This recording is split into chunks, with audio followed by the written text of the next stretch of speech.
Esse texto que lemos nos fala sobre uma cidade pequena que estava vivendo um momento de guerra, um momento que nunca haviam vivido antes.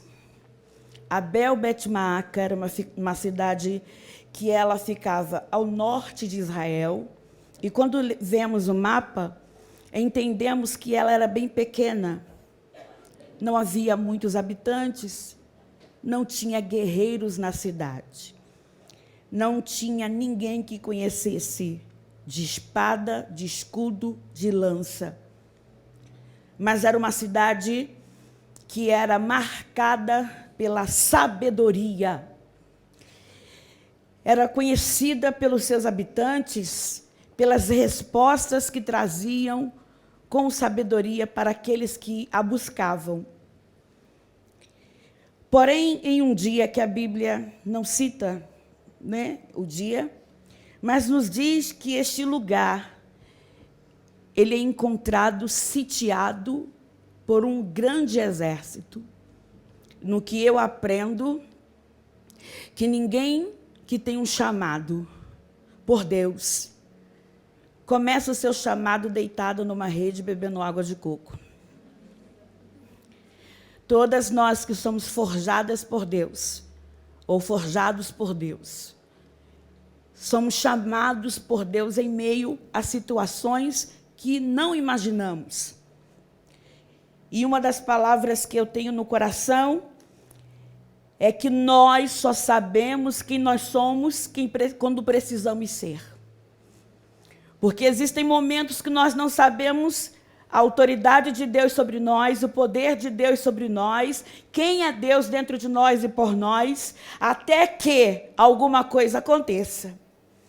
Até que a gente entenda que o Senhor está nos escolhendo para uma maravilhosa obra e nos assustamos, porque olhamos alguém que chegamos por essa porta, talvez, num período em que era tão tímida que você olhava e ela não falava.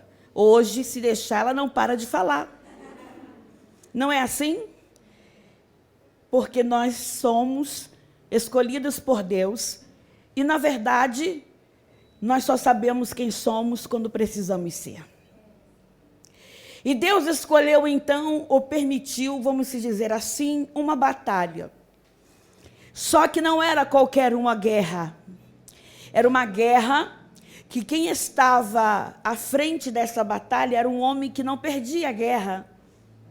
Se eu posso dizer, Deus tem um bom humor, porque quando Ele olha para nós, o salmista diz que somos pó e cinza, somos pequenos diante de Deus. Mas é contraditório, porque somos um pó e cinza, que somos realeza, nação santa, povo escolhido, princesas do Senhor. E o salmista diz que o Senhor já conversava conosco antes de nascermos. Antes de nascermos no ventre, o Senhor já nos conhecia. Então, eu acredito no poder da palavra que nos diz que o Senhor é aquele que sabe todas as coisas acerca de nós. E acontece que, no meio dessa batalha, eu acredito, não está escrito em detalhes, que foi um susto para aquela cidade. Principalmente para quem não estava acostumado a guerrear, para quem não estava acostumado com batalhas. E agora eles encontram um exército adestrado, com espadas, escudos, e estavam sedentos para vencer aquela batalha. Porém, o texto diz que, então, uma mulher sábia. Essa tradução diz que de dentro da cidade, mas eu gosto da tradução mais próxima do original, que diz que da brecha do muro, uma mulher se posicionou para ver o que estava acontecendo. Mais ou menos assim. Ela entrou e olhou. Era uma batalha, era uma guerra. Mas o que estava constando agora? Por trás daquele muro tinha tudo que ela tinha: casa, família, história, parente, talvez filhos, marido. Uma história estava por trás daquele muro. E de frente ao muro estava alguém para destruir. E a minha pergunta para você nessa tarde é: o que faria? Algumas de nós queremos ter a tendência de cruzar os braços e dizer: deixa acontecer. Mas eu acredito em mulheres revestidas. Acredito em mulheres que não vão cruzar os braços e vão dizer: não, não. Eu vou encontrar um lugar na brecha. Eu vou encontrar um lugar para que eu possa fazer algo direcionado por Deus. Porque eu entendo que essa foi a estratégia de Deus. Entra na brecha e grita. E eu me lembro então que Deus diz a Ezequiel: Ezequiel, eu procurei um para colocar na brecha. E se eu encontrar um para colocar na brecha, a cidade não vai ser destruída. E eu quero ver se nessa tarde tem mulheres que estão preparadas, revestidas, para entender essa realidade na sua vida. E ela então dá um grito. E eu já pensei muitas vezes: que grito foi esse? Que nível de autoridade foi essa? Uma mulher que grita, e quando ela está gritando, ela faz com que um comandante e todo o seu exército pare para ouvi-la. E eu então perguntei ao Espírito Santo durante muitas vezes: Senhor, como é que esta mulher conseguiu fazer Joabe? Porque não era qualquer pessoa. Era um homem que conhecia de guerra, que conhecia de batalha, conhecia de estratégia. E agora, essa mulher, quando dá um grito, a Bíblia diz que ela diz assim: chame Joabe que eu quero falar com ele. E eu queria entender que nível de autoridade era este. Até que o Espírito Santo falou ao meu coração: a autoridade de quem é ligado com as coisas de cima. Autoridade como ligado com as coisas de cima. Era simples. Ela precisou olhar para baixo para ver quem estava lá. E ela estava ligada com as coisas de cima. Até você entender o que estou dizendo. No meio do que Deus está te escolhendo, te separando. E talvez você tenha entrado nessa tarde dizendo: mas são guerras, são embates, são batalhas. São mesmo. Porque Deus está preparando um grande exército de mulheres para este tempo que estamos vivendo. Mas Deus está dizendo: eu fiz um exército se calar com gritos de uma mulher, porque ela estava ligada com as coisas de cima. Porque quem está embaixo tem que se calar com quem está ligado com as coisas de cima. Quem está de baixo tem que se calar para ouvir uma mulher revestida e cheia da presença daquele que é. E o texto diz que ela diz assim: ouve, eu peço-vos, chega-te cá, para que eu te fale. E ela começa a ter um diálogo com este homem chamado Joabe. Ela diz: tu és Joabe? Ele disse: eu sou. E ela diz: ouve as palavras de tua serva. E ele disse: ouço. Então ela começou a dizer a ele: antigamente costumava-se falar, certamente pediram conselho e Abel assim o cumpriam. O que ela estava dizendo: você agora quer destruir um lugar que é conhecido. Antigamente dizia: vamos até Abel, como que dissesse, até você precisou chegar lá. Mas agora a guerra está travada. E ela começa então a fazer uma petição legítima diante deste homem. Porque ela está dizendo: eu tenho uma causa, é uma cidade, e você quer destruí-la? Porém, quando ela reconhece diante de Joabe a causa, ela começa a dizer algumas coisas a ele, que é exatamente esse versículo que lemos. Ela diz assim: eu sou uma das. Ela não diz assim: eu sou a. Ela diz: eu sou uma das. Porque ela reconhecia que existiam muitas mulheres que estavam ali. Talvez na sua casa de joelho dobrado, orando, clamando, Porque eu acredito que alguém ficou de dentro de casa dizendo: quem é essa mulher? Ninguém vê quando é preparado.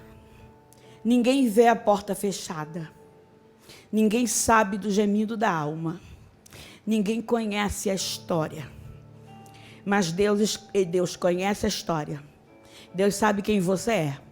E Ele diz assim: ela é uma das. E o que ela estava dizendo? Eu tenho uma identidade.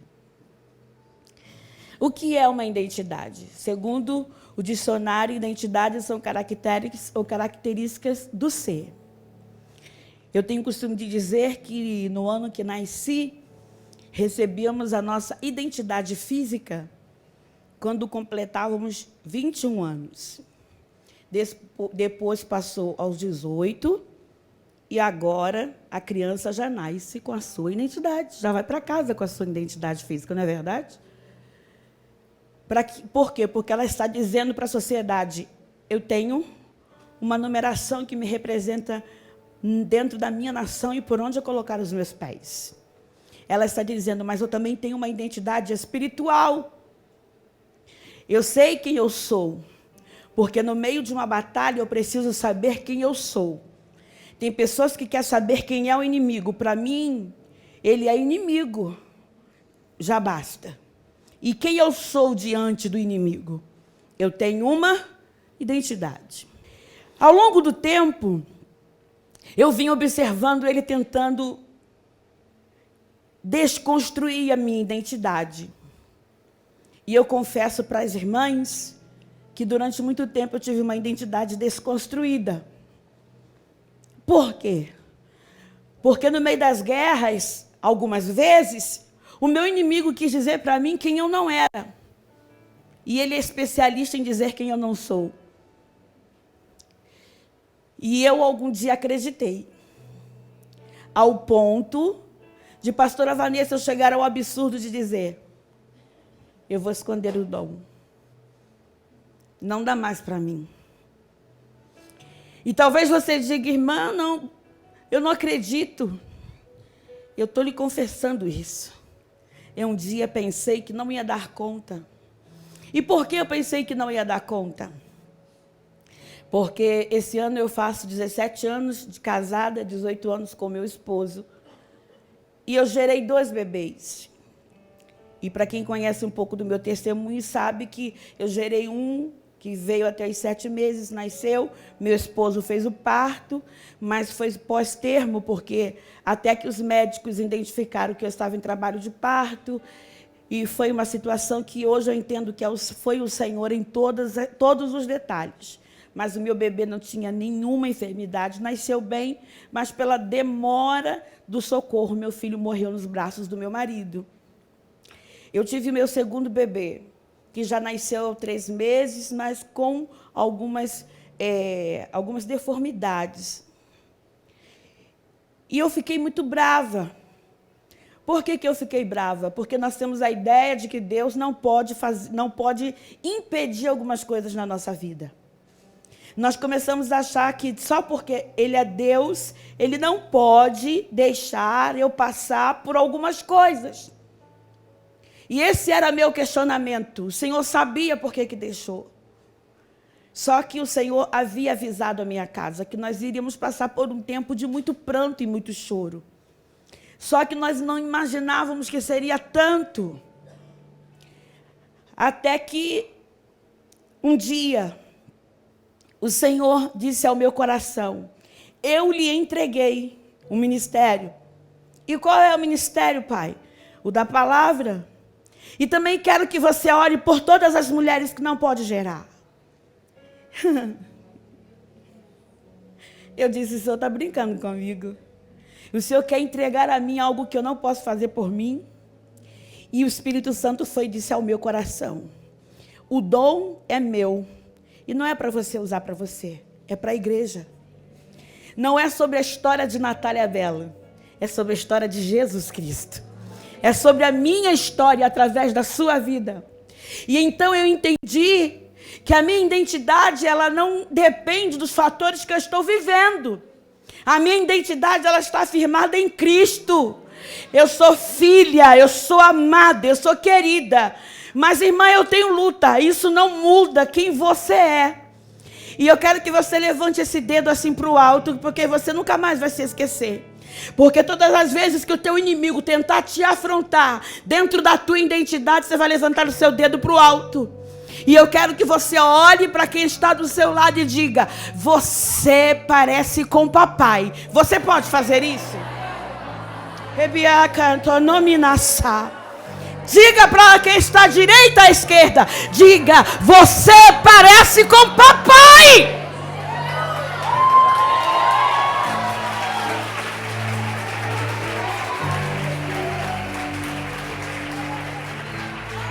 Porque todas as vezes que ele vier, a gente vai fazer assim para ele: olha, eu me pareço com o pai. E se eu tenho a identidade dele, me pareço com ele, algumas coisas dentro de mim precisam mudar. Algumas palavras como coitada de mim, como eu não sou amada, Deus não me escolheu, não está na relação de quem parece com o pai. Porque quem parece com ele tem características dele. Hoje eu e a Roberta estávamos vindo para cá e ela passou por uma situação de uma afronta. E eu disse para ela: deixe Deus ser Deus. E quer fazer uma coisa? Cante. Você sabe que se me chamasse para cantar não tinha ninguém aqui. Mas lá na minha casa, na hora das guerras, é o quê? Eu coloco o som e começo a cantar. Você já dançou com Jesus? Eu danço com Jesus. Marcho com Jesus, porque eu gosto do negócio. Aliás, eu tenho já o costume de dizer que eu não sou normal. E não sou mesmo. Quem convive comigo sabe que não tem uma normalidade de quem é do céu. Quem é do céu, o povo diz que a gente é esquisito. Deixa falar. E eu ainda gosto quando fala que é esquisito mesmo. E eu endosso. Eu digo, sou. Por quê? Porque a gente que tem identidade do céu, a gente não parece com nada que é daqui. E como é isso? São o nosso jeito de ser. A alegria. Você já viu mulher na batalha andar no salto? Quem que diz que está na guerra? Ainda põe um perfume cheiroso. São características do ser. A sua identidade precisa dizer quem você é, mas precisa mostrar o seu pai primeiro. Alguém já viveu algo semelhante? Eu vivi algo surreal. Eu estava fazendo estágio e quando eu fui atendendo o balcão, uma pessoa falou: conheço a senhora. Eu disse: glória a Deus. Aí a pessoa do outro lado começou a chorar. Eu falei: não chore, por favor. Aqui é meu local de trabalho.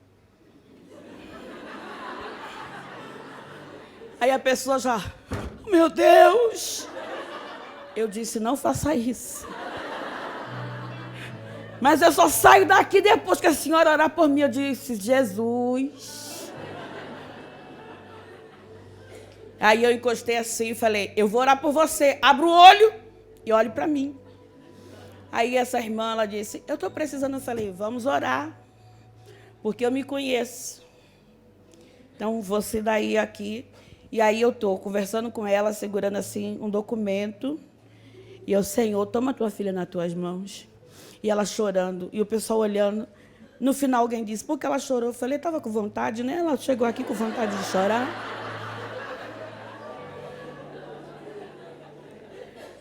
Mas às vezes você está na fila do pão, alguém diz: é crente? Sem você precisar abrir a boca. Às vezes você entra num lugar, o ambiente muda, alguém diz: é crente. E aí você não precisa ficar constrangido, porque é ele que está à frente. E se tem algo que a gente precisa entender, é que ele precisa estar à frente. Esses dias nós vamos fazer uma missão em Angola. E eu senti o desejo de entrar em um lugar que as pessoas diziam para mim, inclusive essa, disse para mim, não vá. É um lugar assim, assim. Eu falei, eu vou porque preciso. A Bíblia diz que onde a planta dos meus pés pisa, a terra é santa. Então eu preciso declarar. E eu entrei. Quando eu entrei, uma mulher gritou, Jesus está aqui. E eu comecei a andar e ela gritava assim, Jesus! Jesus! E eu andando. E o casal que estava comigo disse, não olhe para trás, siga à frente. E ela começou a andar, ô Jesus, Jesus! E aí eu me lembrei do apóstolo Paulo. E eu disse, isso é espírito de adivinhação. Não é porque, primeiro que eu estava em África, então não tinha muita diferença, né? Primeiro porque quando eu cheguei na imigração, quando olharam o meu passaporte, alguém disse, veio ver a família? Eu disse, vim. Quando olharam para a irmã Roberta, falaram para ela, e você veio fazer o que aqui? Eu disse, eu vim ver a família, não estava mentindo. Então, de boca fechada, eu não fazia diferença para ninguém. E eu estava de trança com um turbante desse tamanho, então não tinha diferença. Aí ela foi andando, Jesus, Jesus. E aqui eu disse, eu te repreendo no nome de Jesus, para trás de mim, sai. Ela saiu no meio do povo e eles disseram, o que houve, pastor? Eu disse, fiquem ligados, que eu só saio daqui enquanto o Senhor me der a ordem. E fiquei ali 3 horas. E por que você está dizendo isso? Porque a gente tem uma. A segunda coisa que ela diz assim, eu sou uma das pacíficas e das fiéis. Ela está falando sobre a obra e o chamado. Eu achei lindo quando a pastora disse assim, parecia até Moisés. Eu estou aqui para vocês, mas eu estou dividindo dessa porção com as mulheres que estão aqui. E eu fiquei com os olhos cheios d'água, porque é tão lindo quando a gente pode ter uma liderança que diz assim, eu não consigo só. E teve alguém que na brecha disse, olha, mas tem 2 que estão lá profetizando. E Moisés diz assim, quem dera que todos fossem profetas. Estava dizendo, eu sei que eu tenho um exército para comandar. Mas ele dividiu a porção com aqueles que estavam ao lado. Eu não sei o que Deus chamou você para fazer, mas não está na hora mais de se esconder. Tem gente que é crente 007. Aqui não tem não, lá só no Rio. Alguém conhece crente secreto? É, secreto. Sabe por quê? Porque se chama ela para... Eu achei lindo, gente. Eu tinha que ter um negócio desse lá para melhorar. Preciso perder 100 quilos.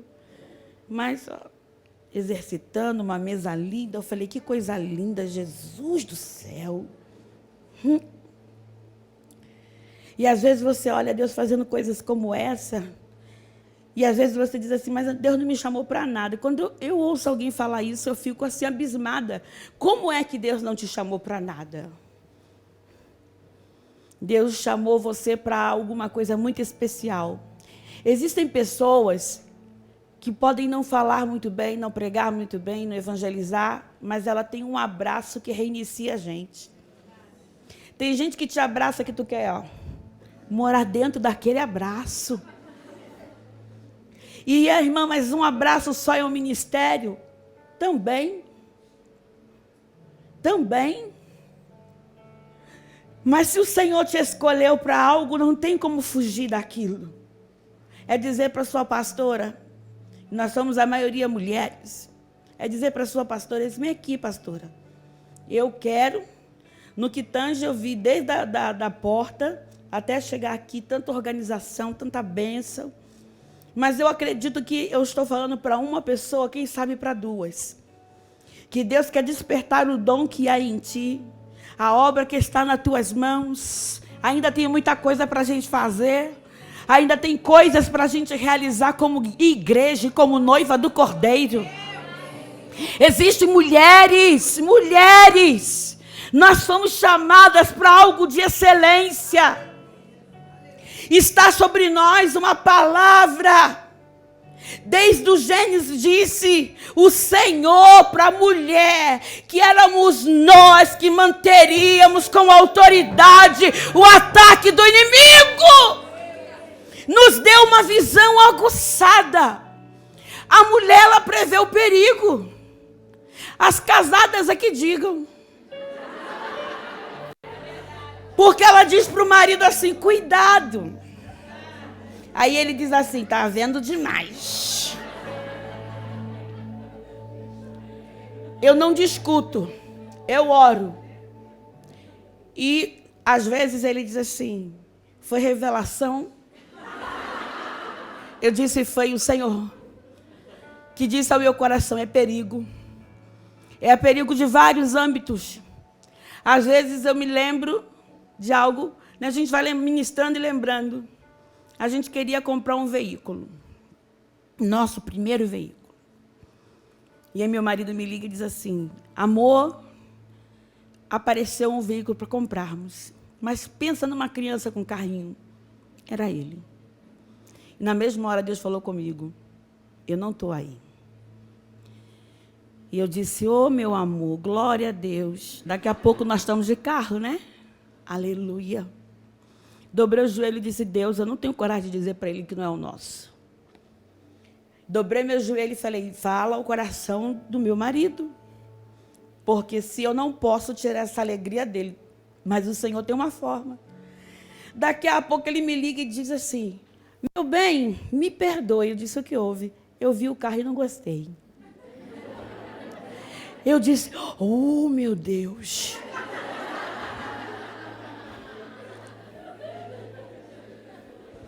Agora você imagina se eu falo, tá maluco? Não é, não. Porque a obra, depois de Deus, a gente tem uma obra dentro da casa para fazer. E ela precisa ter entendimento. Existem momentos que é para falar e para gritar como essa mulher, mas tem momentos que não é para fazer nada. É só para orar. E isso define, se Deus não fizer, quem é que pode fazer? Se Deus não falar ao coração, quem é que pode falar ao coração? Uma pergunta, você pode resolver o seu assunto? Se não pode, levante a sua mão e faça a obra que Deus te colocou nas tuas mãos e vá. A terceira coisa, ela diz assim, eu sou uma das fiéis e das pacíficas em Israel. E tu procuras matar uma mãe em Israel. Ela está dizendo, eu tenho uma identidade, uma paternidade, conheço a obra das minhas mãos. E ela está dizendo, também conheço o meu inimigo. E eu vim dizer às mulheres aqui que o inimigo não é aquele que mora debaixo do teto. Porque algumas de nós já chamou ele de florzinha do campo. De cheiroso. Era lindo. E agora? Agora ele está lá. Ele não. É a bênção que Deus colocou na tua vida. E os filhos? Filhos, eles podem ainda não terem entrado aqui, mas eles são herança do Senhor, que está escrito. E esta palavra definiu a minha vida. Porque a pastora falou sobre o meu testemunho. Eu vim de uma família que era totalmente envolvida com o espiritismo, com o candomblecismo, com a bruxaria. A minha avó era agoureira, dona de um terreiro, 42 anos. Meu pai se converte. E eu estava fazendo aniversário, no dia que meu pai entrou, e eu pensei que ele fosse fazer algo, ter alguma atitude agressiva. A única coisa que ele fez foi dizer para Jesus, aqui está a tua herança, faz dela o que o Senhor quiser. Deus recebeu a palavra. 30 dias depois, sabe o que eu estava fazendo? Levantando a mão para Jesus, para a glória e honra do nome dele. Quantas mães tem aqui que os filhos ainda não são cristãos ou não estão ainda? Uma? Algumas, duas, três, quatro, cinco. Filho é herança. Ele nem é nosso. Ele é do Senhor. Então, não tem o que dizer. Fala com Jesus. Apresenta ele nas mãos de Deus. Eu quero ver se daqui a pouco ele não está aqui e a gente vai ter que dizer assim, tem um grupo maior de jovens, porque Deus está salvando a casa, salvando o marido, salvando o filho, salvando o neto, salvando tanta gente. Porque eu creio nesse plano de salvação que tem acontecido nessa última hora. Porém o texto diz que Joabe diz, olha, o problema não é que a gente queira destruí-la.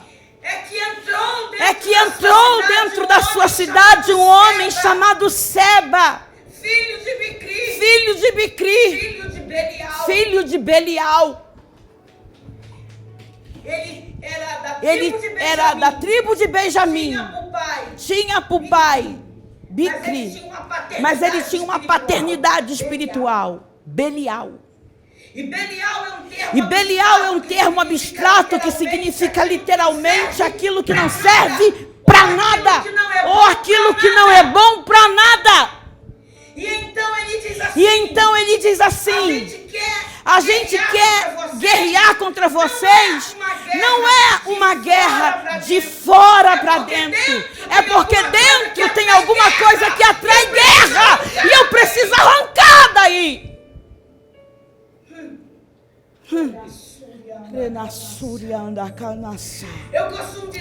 Eu costumo dizer que nós mulheres guardamos muitas coisas. E como nosso público quase feminino, os meninos não estão lá atrás, eles nem estão ouvindo isso. Nós guardamos coisas. Mulheres é um museu. Se você perguntar para um irmão que cor era o tênis do fulano há 2 semanas, ele vai dizer ele veio de tênis, é? Pergunte para uma mulher em 1949 qual era a cor do sapato da amiga. Ela vai dizer, tu viu aquele sapato? E a roupa? É nós. E a gente vai guardando mágoa, tristeza. A gente vem guardando sentimentos facciosos dentro de nós. E nem percebe. Aí ele diz assim, a guerra é o seguinte, não é de fora para dentro, é de dentro para fora. Porque a gente coloca a culpa no diabo em tudo. Diabo! Não presta, ele já é. Mas tem coisas que entrou e que não serve e não precisa estar dentro de nós. Em 2007, pastora, quando eu perdi o bebê, em 2007, eu fiquei muito triste. E eu liberei uma palavra para Deus assim, eu não quero resposta. Não quero que o Senhor fale para mim o que é, nem o porquê. Fiquei brava. Hoje eu sou controlada pelo Espírito, mas eu já fui muito sanguínea e colérica. E eu disse, eu não quero resposta. E em 2009 eu fui para uma ministração. E a pastora começou a pregar sobre perdão. E eu me ajeitei no banco e disse, eu perdoo com tanta facilidade. Sabe como é que eu sou, né, Jesus? Aí o Espírito Santo falou para mim, se perdoa, então me perdoe. Eu disse, não entendi. Ele disse, você entendeu? Porque você está aborrecida comigo. E disse que não queria uma resposta. E eu entendi que estava ferida. Mas hoje chegou o dia de eu te liberar. E para eu te liberar, eu preciso que você me libere. Me perdoe. Eu fiquei estática. E eu já fui descendo do banco. Nem saí do lugar. Eu fui sim, descendo. E eu disse... Senhor, eu te libero. Senhor, eu te libero. Me libera. Porque eu preciso, Senhor. E eu quero nesse dia, chamado hoje, orar com mulheres que têm tido ataque na sua identidade, na sua paternidade, mas que também tem coisas que não servem e que entraram na cidade. E como isso foi resolvido? Joabe diz assim, se cortar a cabeça de Seba. e lançar por cima do muro, vai cessar a guerra. Porque o que entrou, que não serve, agora chegou a hora de sair e de ser retirado. E eu quero pedir que você gentilmente feche os teus olhos. Porque a Bíblia diz que a sabedoria fortalece o sábio, mais do que 10 governadores na cidade. E existem mulheres que precisam deixar o fluir de Deus de uma forma muito especial, porque entrou em algum momento algo que não serve para nada. E eu quero orar por você nessa tarde. Eu quero que você saia do seu lugar rapidamente, se for possível. E eu quero orar com você. Porque eu creio na palavra liberada nesse altar. Eu sei que você é revestida da presença, revestida da glória. Mas tem coisas dentro que precisam sair. E coisas que não servem. E eu quero muito orar pela sua vida.